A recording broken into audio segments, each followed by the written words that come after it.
पुणे नाशिक नारायणगाव संगमनेर मार्गे जो रेल्वे प्रकल्प होणार आहे त्याची बीजमुळे साधारणतः 2014-2013पासूनच त्यांचं जे एकंदरीत सुरुवात झाली होती ती 2014-2015ला. त्यानंतर प्रत्यक्ष कामकाजाला साधारण 2016पासून सुरुवात झाली होती आणि तेव्हापासून हा प्रकल्प रखडलेला गेला आहे. त्यावेळेस हा प्रकल्प म्हणजे असा प्रकार म्हणायचा, शिजलं होतं, सगळं वाफाळलं होतं, पण अचानक पाणी पडलं आणि संपूर्णच ते अन्न वाया गेलं, असा काही प्रकार झालेला आहे. आणि त्यानंतर आता आजपर्यंत साधारणपणे हाच प्रकार चाललेला आहे की हे करू की ते करू, ते करू की हे करू, नगरमार्गे रेल्वे नेऊ की नाशिक मार्गे न्यायची की संगमनेर मार्गे नेऊ की नारायणगाव मार्गे नेऊ, आणि असा हा प्रश्न अडकलेला आहे. आणि त्यामध्ये आता ज्यांनी जी मेक मारलेली आहे तो मात्र नामानिराळा आहे. शिर्डी मार्गे रेल्वे नेण्याचा ज्यांनी प्रस्ताव मांडला तो मात्र मंत्री एखादा किंवा एखादा पुढारी तो मात्र नामानिराळा आहे आणि तो मस्तपैकी सर्व प्रकारे हे बघत असतो.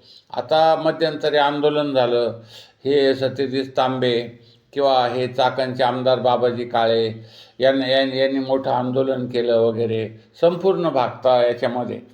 तर या आंदोलनाचं शेवटी काय सांगितलं की 2 महिने मुदत द्या फक्त, आम्ही आता परत काकोडकर समिती नेमू. आणि काकोडकर समिती जेव्हा नेमली गेली तेव्हा त्या काकोड समिती 2 महिने होऊन ही काकोडकर समिती कुठं लपली का काय झालं हे काही समजायला मार्ग नाही. त्यांचा अहवाल कसा येतो ते पाहणार आम्ही. म्हणजे प्रत्येक वेळेस हाच प्रकार करणार की आम्ही ही समिती नेमू, आम्ही हे तंत्रज्ञान वापरू, आम्ही हे करू, आम्ही ते करू, सर्व काही अशा पद्धतीने चाललं आहे. एक आपलं कोल्हे जे खासदार आहेत त्यांनी 2 वेळेस झालं मी संपूर्ण अश्विनी वैष्णव रेल्वे मंत्र्यांची भेट घेतली असं सांगतात. त्यानंतर त्यांना निवेदनं दिलेत. निवेदनं देऊन किंवा इतर काही करून काय होणार काय आहे? मोदींच्या मनात आले, मोदीच्या मनात येते, कोणाचे चाले ना. तेव्हा हे जे सरकार 2014पासून आलं भाजपचं आणि तेव्हापासून हा प्रकल्प रखडलेला आहे, हे आता वास्तव मान्य करायला काहीच हरकत नाही आहे. कारण एक आपल्याला कुठल्याही पक्षाच्या पाठीमागं जायचं नाही आहे किंवा आपण कुठल्याही पक्षाचं समर्थन करणार नाही किंवा विरोधही करणार नाही आहे, परंतु हा जनतेच्या जिव्हाळ्याचा प्रश्न. एकंदरीत यामध्ये राजकारणाने ह्या राजकारणी लोकांनी काय साधायचं, त्यांना निवडून द्या. एक जे शिर्डीचे जे आमदार होते, खासदार होते, तर त्यांनी एक आपला पक्ष प्रवेश बदलला. त्यानंतर 10-15 वेळा पक्षामधून यामधून त्यामध्ये आणि आता ते शिंदे सेनेत गेले आहेत हे शिर्डीचे खासदार. म्हणजे हे लोक एकंदरीत निष्ठावंत असं काही नाही आहे आणि ते आपल्या या एकंदरीत रेल्वेला न्याय देतील असं काही वाटत नाही आहे. आता एक प्रश्न आहे, आंदोलनं करा, अटक करून घ्या, आंदोलनं करा, खटले दाखल करा, अशा पद्धतीने चालणार आहे. आणि वेळ मारून नेण्याचं काम मुख्यमंत्री करणारच आहेत. आपण हे करू, आपण वैष्णवांना भेटू, आपण यांना ते करू, आपण समिती नेमू. तर ह्या अशा ज्या गोष्टी चाललेल्या आहेत म्हणजे चालढकलीच्या, आणि ह्या चालढकलीच्या गोष्टी लोक खुशाल त्यावर विश्वास ठेवतात आणि संपूर्णपणे हे करतात. आता ह्या जरांगे पाटलासारखं जर जन आंदोलन करून संपूर्ण मुंबई जर तुम्ही या नाशिक पुणे मार्गावरील लोकांनी केली तर हा प्रश्न सुटण्यासारखा आहे. अन्यथा 2029च्या निवडणुका जवळ चालल्या आहेत. अजून तुम्हाला 2-3 भूलथापा देऊन किंवा चालढकल करून ते सांगतील आता हा अहवाल असा आलेला आहे, यामध्ये अजून असं करू, आपण त्यानंतर तसं करू, त्यानंतर रेल्वे पुन्हा इकडं घेऊ. पण हे शिर्डी मार्गे रेल्वे नेण्याचं जे पापच म्हणायला पाहिजे किंवा जी मेक ज्यांनी मारली तो मंत्री मात्र नामानिराळा आहे. म्हणजे त्यांच्याच घरातलं खासदार असेल किंवा एखादा मंत्री असेल त्या भागातला वगैरे, तर ते तुम्ही म्हणजे ओळखू शकता आहे कोणते.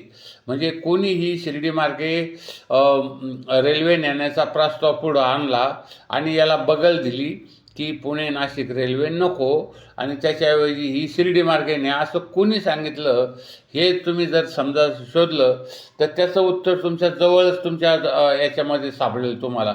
आणि ते उत्तर जर तुम्हाला सापडलं तर त्यामधून तुम्हाला नेमकं समजेल की हा घोळ कोणी घातलेला आहे की शिर्डीमार्गेच रेल्वे न्यायची आणि पुणे नाशिक संगमनेर व्हाया नारायणगाव मार्गे ही रेल्वे रद्द करायची. हे कोणी केलेलं आहे, ही मेक कोणी मारलेली आहे, हे जर तुम्हाला समजलं तर खूप काही समजलं. आणि मग आता त्याच समजा मंत्रिपदामध्ये आहेत, तेच लोक आहेत आणि तेच लोक आता तुम्हाला सांगतात असं की आता वेळ काढूपणा याचा समितीचा अहवाल येऊ द्या, ही समिती नेमू, हे तंत्रज्ञान नेमू, यानंतर यांना जाऊन निवेदनं देऊ, यांच्याकडे जाऊन यांच्या भेटी घेऊ, यांच्या पुढं प्रस्ताव मांडू, त्यांच्या पुढं हे करू. म्हणजे अशा पद्धतीने ह्या सर्व जनतेला म्हणजे एक पुढं चालढकल करीत सर्व जनतेच्या प्रश्नांना बगल देत हा प्रश्न किंवा हा प्रस्ताव लांबवत नेण्याचं काम 2029पर्यंत करण्याचं काम कदाचित यांनी ठरवलेलं असेल. आणि त्यामुळं हा प्रकल्प वाचून म्हणजे पूर्णपणे झालाय होता. सर्व काही झालं होतं, जमिनीचं ग्रहण झालं होतं, लोकांना पैसे वाटप झालं होतं, मार्ग निश्चित झाला होता, सर्व काही झालं होतं. फक्त आता काय तर त्यामध्ये पुढचं काम करायचं होतं. परंतु आता हा प्रकार मात्र एका वजनदार नेत्याने केलेला आहे, हे मात्र एक लक्षात घ्या. आणि तो वजनदार नेता अजूनही सरकारमध्ये जर असेल तर तो तुमचा प्रकल्प होऊ देणं शक्य नाही. कारण त्यांना नगर शिर्डी मार्गे, अहिल्यानगर शिर्डी मार्गेच रेल्वे न्यायची. हा जो अट्टहास आहे, ती रेल्वे रद्द का नाही करत तुम्ही? कारण अहिल्यानगरवरून डायरेक्ट रेल्वे आहे ना शिर्डीला. त्यानंतर तशीच याला मनमाडला जाते ती रेल्वे, नाशिकला जाती. मग तिथे करण्याचं तुमचं कारण तरी काय? तर तेव्हा हा जो प्रश्न आहे हा लोंबकळच प्रश्न राहणार आहे. आता आंदोलनं करा, नाहीतर तुम्ही त्याची बैठका घ्या, त्यानंतर तुम्ही निवेदनं द्या, समित्या नेमा, प्रत्यक्ष जाऊन भेटा, चर्चा करा वगैरे वगैरे करा. पण हा जो प्रश्न आहे तो असाच लोंबकळत राहणार आहे. आणि लोंबकळत राहून लोकांना एक नेम असा आहे की जास्त काळ जर तो प्रश्न लोंबकळत ठेवला तर लोक त्याविषयी विसरतात आणि नंतर तो प्रस्ताव सोडून देतात, असा एक नियम असतो. कारण लोक शेवटपर्यंत काही त्यासाठी लढू शकत नाहीत. कारण जर होणारच नाही तर मग ते करणार काय? आता हा प्रकल्प होणार आहे, ही आशा आता कधीपर्यंत धरता आणि कशासाठी धरता? कारण याला एकही नेता नाही आहे. संपूर्ण ह्या रेल्वे मार्ग होण्यासाठी फार मोठा पद्धतीचा असा कुठलाही नेता नाही आहे. ना मंत्री, ना मुख्यमंत्री, ना खासदार, ना आमदार, कोणीच नाही आहे. प्रत्येकजण येते तेवढ्यापुरतं आपलं, तेवढे लोक एकवटले म्हणजे त्यांच्यामध्ये पुढारीपणा यायचा, त्यांनी ते करायचं आणि हा प्रश्न सोडवण्यासाठी आम्ही प्रयत्न करू वगैरे सांगायचं, निवेदनं देऊ, मंत्र्याशी बोलून घेऊ, समित्या नेमू वगैरे या पद्धतीने चाललेलं आहे. तेव्हा हा रेल्वे मार्ग होणार नाही किंवा झाला तर तो 29 नंतर होईल. काही लोकांनी तर असं कॉमेंट केलं की आम्ही आहे जिवंत तोपर्यंत होणार, की हा पूर्णपणे आमच्या नातवांना वगैरे त्यावेळेस काळात होणार, हाही काय सांगता येत नाही. तर बघा आता तुम्ही कशा पद्धतीने काय करता आणि कशा पद्धतीने हे अहवाल नेमतात आणि हे चालढकल करतात, त्यावर तुमचं बरंचसं भवितव्य अवलंबून आहे. आपल्याला वाटतं की हा रेल्वे मार्ग लवकरात लवकर व्हावा, परंतु या मंत्र्यांच्या पुढं, ह्या सरकारच्या पुढं जाण्याचं कोणाचंही धाडस होत नाही. आणि पक्ष बदलून या पक्षातून त्या पक्षात जाणारे पुढारी स्वार्थासाठी जाणार आहे. त्यामुळं हा पुणे नाशिक रेल्वे मार्ग हा एका सायडिंगलाच पडणार आहे ही रेल्वे, हेही तितकंच खरं आहे. आमचं ATM न्यू वर्ल्ड चॅनल संपूर्ण महाराष्ट्रात लाखोच्या संख्येने लोक बघत असतात. आपण या चॅनलला ज्या शेअर लाईक सबस्क्राईब करून कॉमेंटही करा. धन्यवाद.